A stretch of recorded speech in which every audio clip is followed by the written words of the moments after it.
भी सत्यता नहीं है दोनों ही चीजों में।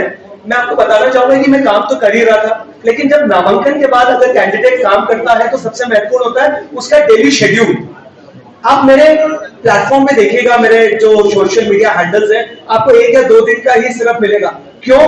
क्योंकि रेगुलर मेरे प्रोग्राम्स गेटिंग चेंज्ड, हर दिन मेरा प्रोग्राम बदल रहा था या तो कैंसिल हो जाता था। ये मेरे लिए सोचने योग्य था। आज आपको ये करना पड़ेगा कि अगर कोई कैंडिडेट को आपने खड़ा करा है, वो ताकत से अगर अपनी बात कहीं पे रख रहा है, तो एक अनुशासन होता है, एक कोऑर्डिनेशन होता है, एक सपोर्ट सिस्टम होता है। That was the missing. Finally मेरे को 29 तारीख कहते ना, एक पल आदमी पे भारी होता है। जब मैं 29 तारीख को सब्जी मंडी से निकला, उस दिन भी जो मेरे व्यक्तिगत टीम के लोग थे वो वहां पर थे और पार्टी के लोग नदारत थे, और मैं वहां से निकला और मुझे लगा कि नहीं, मैं अगर मेरे लोगों से, आज मैं जैन समाज की बात करना चाहता हूं कि जैन समाज अगर आज अक्षय के लिए मन बना रहा था और अक्षय को वोट देने के लिए मन बना रहा था, लेकिन आज सब जनों को पता है कि जैन समाज 75 से 80% बीजेपी को सपोर्ट करता है, लेकिन वो मन बना रहा है कि वो अक्षय को वोट देना चाहता है, अक्षय के लिए काम कर रहा है, अक्षय के लिए व्यक्तिगत काम करना चाह रहा था। आप एक बात बताइए, अगर कोई व्यक्तिगत अगर अक्षय को सपोर्ट करना चाहता है और अगर इस तरह का सिनेरियो लगातार चलता और मैं चुनाव के बाद जाता, तो उनको ऐसा लगता है कि हम ठगा गए, हमारा वोट भी ले लिया और इस बच्चे ने काम भी नहीं किया। इसलिए ये डिसीजन पहले और एक समय पर लेना ज्यादा जरूरी। देखिए, जब भी आप चुनाव में लड़ने जाते हो तो कार्यकर्ता को मोटिवेट करना पड़ता है, उसके एक अपने काम होते हैं, लेकिन ये कहना कि परेशान करें, इंपॉर्टेंट ये है कि आज अगर किसी का, आज मैं आपको बताऊं 24 तारीख को मैंने नामांकन भरा, 24 तारीख की शाम को मेरे पास कोई कार्यक्रम नहीं था, 25 तारीख को मैं फ्री बैठा हुआ था, 26 तारीख को मेरा जनसंपर्क कैंसिल कर दिया गया, 27 तारीख को मेरा 2 वार्ड में मेरी मीटिंग हुई, 28 तारीख को मैंने बड़ी मुश्किल से कुछ कार्यक्रम खुद ऑर्गेनाइज करे और 29 तारीख को मेरा जनसंपर्क का कार्यक्रम 28 की रात को बताया गया कि 29 का भी आपका जनसंपर्क का कार्यक्रम कैंसिल हो गया है। ये 24 से लेकर 29 तक का सिर्फ मैं 5 दिन का आपको बता रहा हूं। बहुत सारे लोग कहते हैं कि एकदम से क्या हुआ, अगर आप लोगों ने देखा होगा तो 29 की सुबह मैं सब्जी मंडी गया था, लेकिन वो मेरे कहीं पे भी प्रोटोकॉल में नहीं था। चूंकि 29 को मेरा जनसंपर्क कैंसिल हो गया था, तो मैंने स्वयं कि मेरा समय बर्बाद ना हो और मुझे काम करना है, तो मैं खुद स्वयं सब्जी मंडी सुबह 5:30 बजे उठकर गया और 8:30 तक मैंने जनसंपर्क करा। आज जब चुनाव में 12 दिन आपके बचते हैं और लगातार अगर आपका जनसंपर्क का कार्यक्रम कैंसिल होता जा रहा है, तो एक प्रत्याशी क्या करेगा, आप बताइए। जब आप मनोज शर्मा जी कांग्रेस में आपने नामांकन वापसी के नंबर वाइज घंटों पहले आपने अपना नाम वापस ले लिया, तो कांग्रेस में ऐसे क्या हालात बने जो आपको वो पार्टी छोड़ने पे मजबूर होना पड़ा, और भाजपा में ऐसा कहते तो आप यहाँ पे आ गए? आप अगर देखेंगे कि मेरा जो टिकट डिक्लेयर हुआ था वो करीब 24 मार्च को डिक्लेयर हुआ था, 23 मार्च को डिक्लेयर हुआ था और 24 मार्च को संडे था जब मैं पहली बार गांधी भवन में आया था और मैंने अपनी बात रखी थी। शायद उसी दिन आपको मालूम होगा कि कितने लोग वहां पर आए थे और क्या चीजें हुई थी, पर वो इतना मायने नहीं रखता है, क्योंकि आप लोकसभा का चुनाव लड़ते हैं और लोकसभा का जो चुनाव होता है वो करीब जैसे इंदौर लोकसभा है तो 8 विधानसभा के बराबर एक लोकसभा होता है। लेकिन आप जब 2600 बूथ की बात करते हैं और 2600 बूथ पे आपको काम करना होता है, तो किसी भी आदमी के पास कोई व्यक्तिगत टीम इतनी बड़ी नहीं होती है कि पूरे 2600 बूथ पे जाके अपना काम कर सके। लोकसभा का चुनाव हमेशा नीति का होता है और पार्टी का होता है और पार्टी के संगठन का होता है और पार्टी के कार्यकर्ता का होता है, लेकिन एक सीरीज ऑफ एक्शन चल रही थी। वो सीरीज ऑफ एक्शन ने मेरा मन पलटा कि मुझे अपना नामांकन का फॉर्म वापस उठाना चाहिए। इसके पहले कम से कम 3 बार, एक बार नहीं 3 बार मेरी बात हुई थी।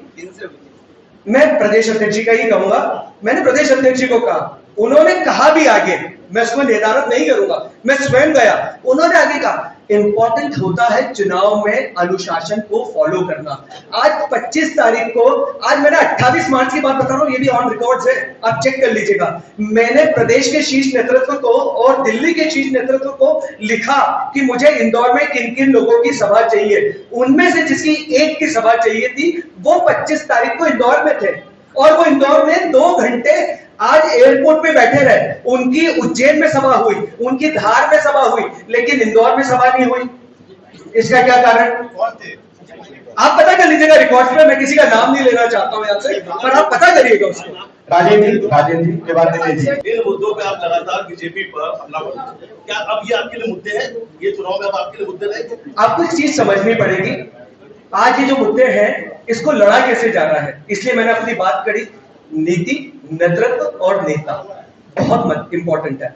आज अगर मैं बात करूं, सिर्फ एक बात कर देता हूं, क्योंकि ये बात मेरी करने की थी लेकिन मैं फिर भी बात कर देता हूं। 70 साल की उम्र में जहां एक आज बेटा ये सोचता है कि मेरे घर में अगर किसी को बीमार हो जाएगा तो मैं उसका इलाज कैसे कराऊंगा, अगर अटैक आ गया तो 4 लाख का खर्चा एंजियोप्लास्टी में आता है, बाईपास में आता है, कोई सर्जरी करानी है तो कैसे कराऊंगा।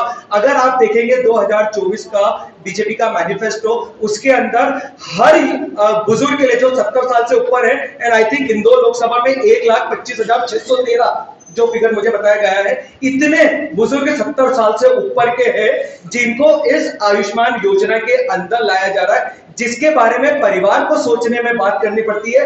आज आदरणीय मोदी जी कहते हैं कि हर बुजुर्ग का 5 लाख रुपए का मेडिकल खर्चा सरकार देगी। ये बड़ी बात हो गया। आपका सवाल, आपका सवाल हो गया, ठीक है।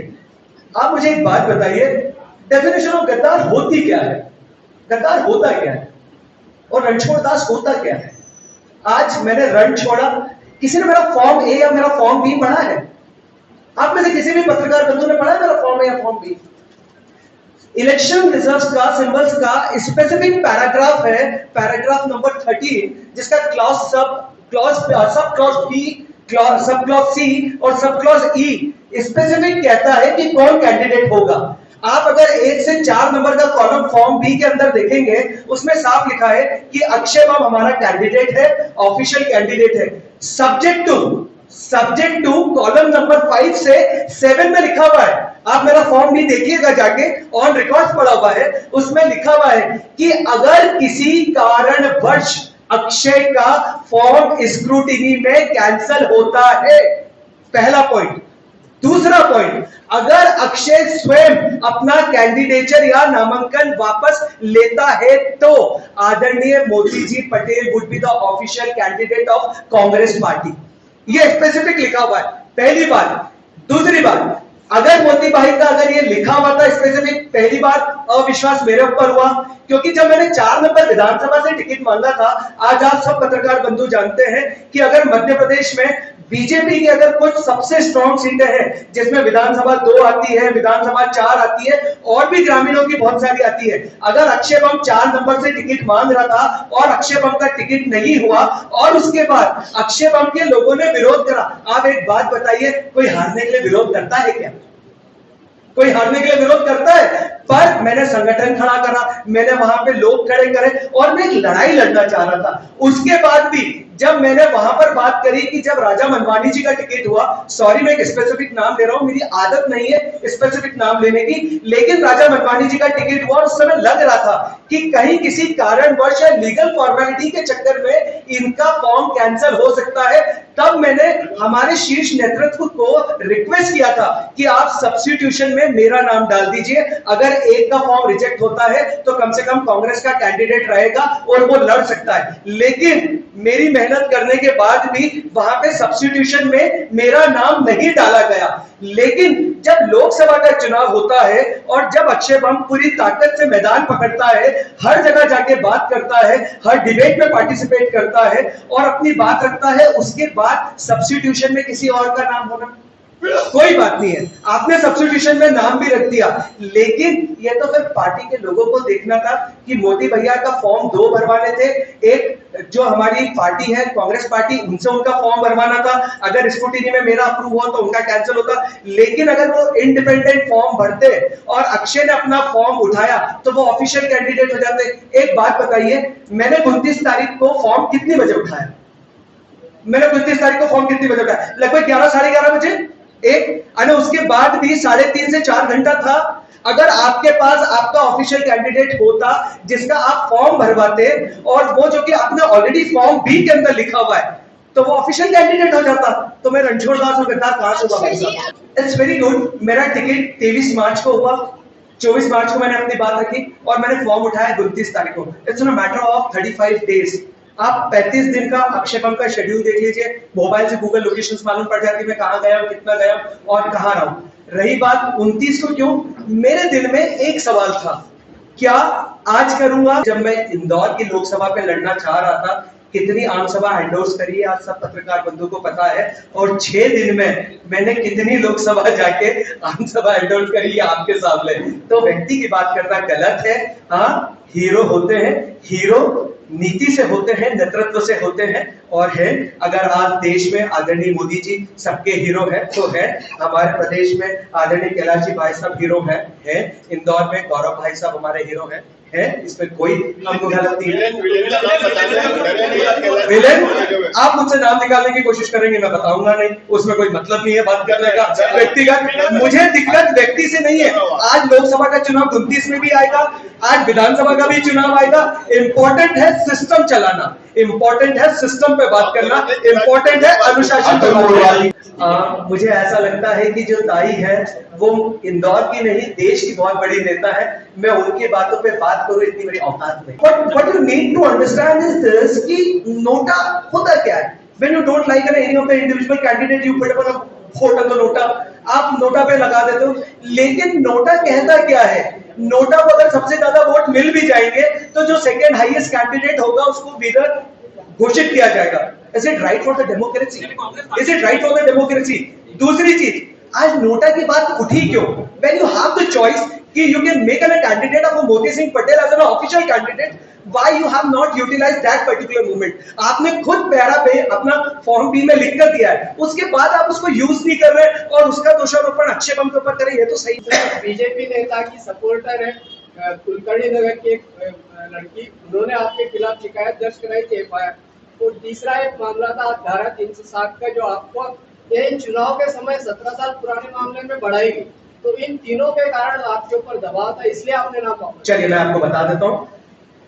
एक बात बताइए, जो आदमी समाज के लिए काम करने आता है, राजनीति करने आता है, आप लोग तो ये जो सब निकाल के लाते हैं चुनाव के टाइम निकाल के लाते हैं। मुझे स्वयं को तो मालूम ही है क्या चल रहा है, ऐसा तो नहीं है मुझे नहीं मालूम है क्या चल रहा है। अगर मेरे 22 साल के करियर में एकमात्र केस एक जमीन का चल रहा है, इसका मतलब मैं क्लियर हूं, मेरा काम सही है और मैं अपना कामकाज ठीक करता हूं।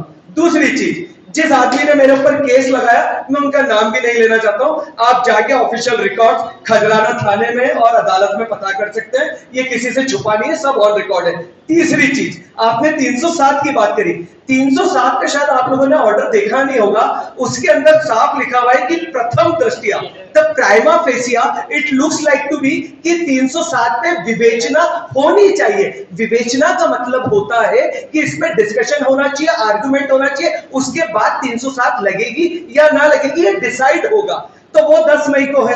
तो ये 3 चीजें हैं, मुझे भी पता है। एक ही मैटर पे मल्टीपल केसेस चल रहे हैं, वो खजराना थाने में भी चल रहे हैं, हाई कोर्ट में भी चल रहे हैं, सुप्रीम कोर्ट में भी चल रहे हैं, सीबीआई कोर्ट में भी चल रहे हैं, ये बहुत सारी चीजें। दूसरी बात कॉलेज की, आज कॉलेज के अंदर आप बोल सकते हो आज अच्छे बम चुनाव लड़ रहा है तो ही ये मैटर सामने आ गया। आज मेरा नेट का जो अक्रेडिशन है इट्स 1.5 years old। अगर आज मेरा ऑटोनॉमस का अक्रेडिशन है it's more than 8 months old।